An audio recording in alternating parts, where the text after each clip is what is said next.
कानमा पानी पस्छ नि सरकार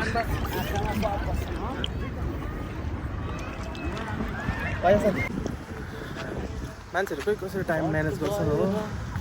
पढ्ने कुद्नलाई जगिङ गर्नलाई फिगरलाई मेन्टेन गर्नलाई तर हामीसँग 9 घन्टा ड्युटी गरेर सुत्नदेखि बाहेकहरू भगवान् केही पनि आउँदैन हामीलाई 12 बजी राति 10 बजी राति पनि मान्छेले यसरी कुद्छन् मान्छेहरूलाई फिटनेस कति धेरै इम्पोर्टेन्ट हुन्छ है हामीलाई भने इम्पोर्टेन्ट के हुन्छ सुत्नु छुट्टीको दिन टक्क खाने हो सुत्ने आनन्दले चिनमा कहिले काहीँ यसो टुस्स पनि लाउनुपर्छ अनि काम छैन रुममा बस्यो हेर्ला जिस्कायो हजुरहरूलाई थाहा छ नि यो भनेको त के हो भन्नु पनि पर्दैन होला त्यस्तैहरूको खोजेर जानुपर्छ कहिले काहीँ यसो यति है आजको भ्लग चाहिँ ल thank you so much guys see you next video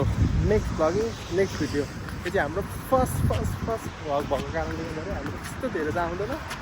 बोल्नलाई अर्को तालको भिडियोमा चाहिँ केहीमा कन्सेप्टहरू गरेर लेखेर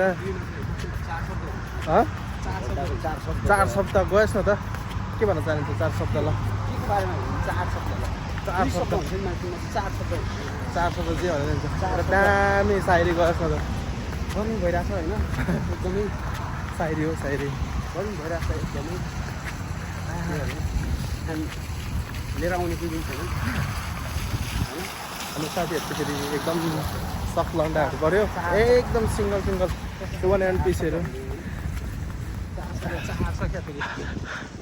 अगाडिको 2जना दिदीहरू चाहिँ दामी थियो त जानुभयो सानो घन्टी पऱ्यो भए पनि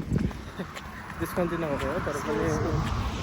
पनि केटा मान्छे है फेरि अलिअलि त हुनुपर्छ नि फेरि त्यसरी हुँदैन नि केटा मान्छे अलिअलि त चाहिन्छ इन द फ्राई पिन इन ग्रो ओ थ्याङ्क ओहो गाइज हाम्रो स्विमिङ चाहिँ सक्यो तर हिँडाइ चाहिँ जोर बसिरहेको पुग्नलाई अब अलिक टाइम लाग्छ जस्तो छ धेरै छ हिँड्ने क्रम जारी भइरहेछ अनि नेपालको प्रधानमन्त्री केपी शर्मा ओली पनि यता अबुधाबीतिरै आउनुभएको छ अरे स्विमिङ गर्न बोलाएको तर आउनु भएन गर्नु गाह्रो छ हिँडाइ चाहिँ तर जोड भइरहेछ पसिनै सरी भइसक्यो नआएको एउटै छ जिन्दगी हालत ट्याप्पै लागिसक्यो कस्तो देख्छ होला नि यहाँ